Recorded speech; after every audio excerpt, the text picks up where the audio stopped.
सैफ अली खान, उनके परिवार वाले और देश भर में उनके प्रशंसकों के लिए आज एक राहत भरी खबर है। 16 जनवरी को जानलेवा हमले में घायल हुए सैफ अली खान मुंबई के लीलावती अस्पताल में भर्ती थे और आज उन्हें अस्पताल से छुट्टी मिलने वाली है, यानी आज उन्हें डिस्चार्ज कर दिया जाएगा। तो आज अस्पताल से डिस्चार्ज होंगे सैफ अली खान। कुछ ही देर में अस्पताल से उन्हें डिस्चार्ज किया जाएगा। मुंबई के लीलावती हॉस्पिटल में उनका इलाज चल रहा है। जानकारी के मुताबिक सैफ की मां शर्मिला टैगोर भी अस्पताल में मौजूद हैं। करीना कपूर भी लीलावती हॉस्पिटल पहुंची हैं और बताया जा रहा है कि आज थोड़ी देर के बाद उन्हें अस्पताल से डिस्चार्ज कर दिया जाएगा। 16 तारीख को जो उन पर हमला हुआ था उसमें घायल हो गए थे सैफ अली खान। आनन फानन में उन्हें अस्पताल लाया गया था, जहां पर उनका इलाज चला। अब वो खतरे से बिल्कुल बाहर हैं, स्वास्थ्य लाभ कर रहे हैं और अब से थोड़ी देर के बाद उन्हें डिस्चार्ज किया जाएगा। तो मुंबई के लीलावती अस्पताल में इलाज चल रहा है और अब से कुछ ही देर के बाद जो हमें जानकारी मिल रही है, सैफ अली खान को यहां से डिस्चार्ज कर दिया जाएगा। तो तमाम जो औपचारिकताएं होती हैं वो सारी चीजें हो रही हैं। सैफ अली खान स्वास्थ्य लाभ कर रहे हैं, उनकी हालत बिल्कुल स्थिर है। ऐसे में अब वो घर जा सकते हैं। हालांकि 1-2 दिन पहले भी उनके डिस्चार्ज की खबर आई थी, लेकिन फिर यह कहा गया था कि अभी उन्हें निगरानी में रखा जाएगा, ऑब्जर्वेशन में रखा जाएगा। शर्मिला टैगोर के साथ इस वक्त सैफ वहां पर मौजूद हैं, यानी कि उनकी माताजी भी वहां पहुंची हुई हैं।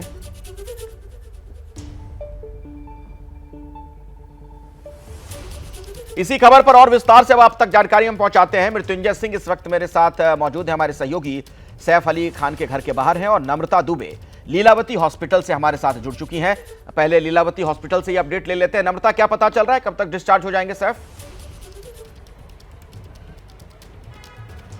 देखिए अखिलेश, करीना कपूर खान और शर्मिला टैगोर लीलावती अस्पताल पहुंच चुकी हैं। डॉक्टरों से हमारी बात थी, उन्होंने कहा कि डिस्चार्ज का जो प्रोसीजर है वो लगभग पूरा हो चुका है और कुछ ही देर की बात है, सैफ अली खान को हॉस्पिटल से डिस्चार्ज दे दिया जाएगा। हॉस्पिटल की अगर तस्वीर मैं आपको दिखाऊं तो यहाँ पर जो सैफ अली खान की टीम है, उनकी जो बॉडीगार्ड्स की टीम है वो यहाँ पर पहुंच चुकी है और सैफ अली खान को महज कुछ ही देर में लीलावती अस्पताल से डिस्चार्ज मिल जाएगा। इसके साथ ही एक अपडेटेड खबर आपको बता दें कि सैफ अली खान जो सदगुरु शरण है वो इस इमारत में ना जाकर फॉर्च्यून हाइट, जो उनकी बगल में ही एक इमारत में घर है, वहां जा सकते हैं। लेकिन ये भी बताया जा रहा है कि सैफ अली खान पहले अपने सदगुरु शरण के घर का जायजा भी लेंगे। अगर उनको स्थिति ठीक लगती है तो उस पर भी रुक सकते हैं। लेकिन फिलहाल ये सैफ के डिस्चार्ज के बाद क्लियर हो जाएगा। जो मुंबई पुलिस है उन्होंने दोनों घर के पास की जो रूट है उसको क्लियर करवा दिया है ताकि सैफ अली खान को कोई भी फॉलो ना करें। फिलहाल डॉक्टरों की तरफ से बताया गया है कि डिस्चार्ज का प्रोसीजर जो है वो लगभग पूरा हो चुका है और पूरे लीलावती अस्पताल के आसपास मुंबई पुलिस की टीम तैनात है ताकि किसी तरह की कोई परेशानी ना हो जब सैफ अस्पताल से निकले। क्योंकि अक्सर ऐसा होता है कि जब भी किसी एक्टर का कोई गाड़ी निकलती तो फैंस फॉलो करने की कोशिश करते, तो मुंबई पुलिस किसी तरह की ट्रैफिक या लॉ एंड ऑर्डर की सिचुएशन नहीं चाहती है, जिसके चलते पूरा बंदोबस्त जो है वो लीलावती अस्पताल में देखने मिल रहा है। करीना कपूर खान यहाँ पर कुछ देर पहले पहुंची हैं, जो लास्ट फॉर्मेलिटी प्रोसीजर है वो कंप्लीट कर रही हैं। शर्मिला टैगोर जो हैं वो सबसे पहले यहाँ पर पहुंची थी और लगातार जब से सैफ अली खान लीलावती अस्पताल में मौजूद हैं उनके साथ अस्पताल में ही रुकती हैं और देर शाम तक यहां से निकलती थी। लेकिन आज जब सैफ अली खान को यहां से डिस्चार्ज किया जाएगा तो परिवार एक बहुत बड़े राहत की सांस लेगा। साथ ही डॉक्टर्स ने कहा है कि उनको तकरीबन 1 हफ्ते तक कोई काम पर नहीं जाना है, 2 से 3 दिन तक घर पर बेड रेस्ट पर रहना है, क्योंकि जो स्टिचेस हैं, जो उनकी सर्जरी है वो पूरी तरह से रिकवर नहीं हुई है। हालांकि वो मूवमेंट कर सकते हैं, बैठ सकते हैं, चल सकते हैं, लेकिन पूरी तरह से एक्टिवली फील्ड पर वो काम नहीं कर सकते, जिसके चलते 2 से 3 दिन का बेड रेस्ट भी बताया गया है। लेकिन सबसे बड़ी राहत की बात है कि सैफ अली खान अब पूरी तरह से ठीक होकर लौट आएंगे। ठीक है नम्रता, मैं आऊंगा आपके पास, आगे भी आपसे हम बातचीत करेंगे। सैफ अली खान आज अस्पताल से डिस्चार्ज होंगे और बताया ये जा रहा है कि वो लीलावती हॉस्पिटल से फॉर्च्यून हाइट्स वाले घर में जाएंगे। यहां उन्होंने अपना दफ्तर बनाया था। इसी बिल्डिंग में सतगुरु शरण बिल्डिंग से कुछ सामान शिफ्ट किया गया। सतगुरु शरण वही बिल्डिंग है जहां के घर में सैफ पर शहजाद ने हमला किया था। ये देखिए, सामान जब उनका शिफ्ट किया जा रहा था उस दौरान की कुछ तस्वीरें भी हैं। सैफ अली खान पर हमले से जुड़ी एक बड़ी खबर भी मैं आपको दे दूं। सैफ के घर का पुलिस ने किया है मुआयना। बांद्रा थाने के जो वरिष्ठ पुलिस निरीक्षक हैं वो सैफ के घर पहुंचे। आज ही पुलिस ने सैफ के घर क्राइम सीन रिक्रिएट भी किया। शहजाद ने पूछताछ में पुलिस को बड़ी जानकारी दी है।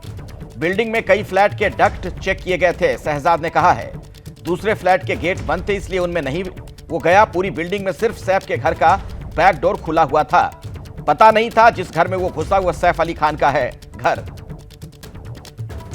सैफ पर हमले की जांच में एक और खुलासा हुआ है। बिल्डिंग के मेन डोर का सीसीटीवी बंद था। कुछ फ्लैट के निजी सीसीटीवी काम कर रहे थे, लेकिन जो मुख्य द्वार है, मेन एंट्रेंस, मेन डोर, वहां का सीसीटीवी बंद था। हमारे साथ मृत्युंजय हमारे सहयोगी जुड़े हुए हैं। एक बार फिर से उन्हीं के पास मैं आपको लिए चलता हूं। मृत्युंजय, इसमें तो कई लूप होल्स नजर आ रहे हैं। जिस तरीके से ये जानकारी अब नई एक सामने आ गई कि बिल्डिंग के मेन डोर का सीसीटीवी बंद था, इसके अलावा डक्ट के रास्ते घुस जाना, बहुत सारी ऐसी चीजें सामने आ रही हैं। ऐसा लग रहा है कि वहां सुरक्षा में सेंध लगाने के लिए बाकायदा रेकी वगैरह भी की गई होगी। बिल्कुल, देखिए कहीं ना कहीं अब इन सवालों के जवाब मिल गए हैं कि आखिरकार ये जो आरोपी है शरीफुल इस्लाम शहजाद, ये कैसे इस इमारत में दाखिल हुआ था। और वो तस्वीरें मैं आपको भी दिखाना चाहूँगा कि आखिरकार वो कैसे दाखिल हुआ था। ये देखिए, ये दो रास्ते हैं। ये आपको सामने जो नज़र आ रहा है वो बेसमेंट में जाने का रास्ता नज़र आ रहा है। इस बेसमेंट के दाहिनी तरफ आपको जो दीवार नज़र आ रही है, ये दो इमारतों के बीच जोड़ने वाला दीवार है। ये पड़ोस की बिल्डिंग से इस इमारत में दाखिल हुआ, यानी इस बिल्डिंग में, सैफ अली खान वाली बिल्डिंग परिसर में दाखिल हुआ। और फिर सीधे जो आपको सामने बेसमेंट नजर आ रहा है, उसी बेसमेंट में कार पार्किंग के एरिया में चला गया। आपको सामने दो कार भी नजर आ रही होगी। उसी कार पार्किंग के एरिया में गया और वहां से वो सीढ़ियों से होते हुए ऊपर की तरफ गया। उसने पाया कि कई जगहों पर कई फ्लैट के डक्ट बंद थे, सील थे, लेकिन सीढ़ियां जो थी वो खुली हुई थी। इस बीच वो ऊपर की मंजिलों तक जाते चला गया, लेकिन उसने पाया कि बहुत सारे जो फ्लैट थे उसके दरवाजे लॉक थे। उसने प्रयास किया कई और फ्लैट में घुसने की, लेकिन सफलता नहीं मिली। लेकिन 11वीं मंजिल तक वो पहुंच गया। 11वीं मंजिल पर पहुंचने के बाद उसने पाया कि बाथरूम की खिड़की खुली हुई है, दरवाज़ा खुला हुआ है, बैक डोर खुला हुआ था। सबसे आसान टारगेट लगा उस फ्लैट में घुसना, और वो घर किसी और का नहीं, सैफ अली खान का घर था। सैफ अली खान के घर में उसने चोरी की नाकाम कोशिश की और फिर सैफ अली खान पर हमला किया। आपको ये जो पाइपलाइन, गैस की पाइपलाइन नज़र आ रही है और आपको डक्ट नज़र आ रहा है जिसमें से एसी के वायर हैं, बाथरूम के पाइप्स हैं। ये जो आपको डक्ट नज़र आ रहा है, इसी का फ़ायदा उठाकर वो 11वीं मंजिल से ऊपर कमरे में दाखिल हुआ। और देखिए, हम आपको तस्वीर ये दिखा रहे हैं बेसमेंट की, जहाँ से आरोपी अंदर गया था। और अभी भी आपको नजर आएगा कि यहाँ पर सामने सिर्फ एक कैमरा तो है, लेकिन और कोई सुरक्षा कर्मी नहीं है। रात के समय इसी का फायदा उठाकर आरोपी इसमें दाखिल हुआ था। कहीं ना कहीं सुरक्षा की बड़ी चूक थी, खास करके इस इमारत में सुरक्षा की बड़ी चूक थी। गार्ड्स इतने अलर्ट नहीं थे और उसने खुद कबूल किया है कि उसने पाया कि गार्ड्स बहुत सक्रिय नहीं थे और इमारतों की तुलना में, और इसी का फायदा उठाकर पड़ोस की बिल्डिंग से वो इस बिल्डिंग में कूदकर अंदर दाखिल हुआ। अब इस प्रकार से उसने घटना को अंजाम दिया। पुलिस ने सीन को रिक्रिएट किया है। साथ ही साथ पुलिस आरोपी को पटवर्धन गार्डन भी लेकर गई थी। यहाँ से थोड़ी दूरी पर ही है पटवर्धन गार्डन, नेशनल कॉलेज के पास में। वहाँ पर वो सुबह 2 घंटे तक सोया हुआ था, यानी घटना के 3-4 घंटे तक तो वो बांद्रा परिसर में ही था और फिर सुबह 7 बजे वो बांद्रा स्टेशन पर पहुंचा। इस प्रकार से चौंकाने वाले खुलासे हुए हैं। और अब आपको बता दें कि सदगुरु शरण में घर है। एक बिल्डिंग छोड़कर जो दूसरी बिल्डिंग आपको नजर आएगी वो फॉर्च्यून हाइट्स है। मैं आऊंगा आपके पास, दोबारा लौटूंगा।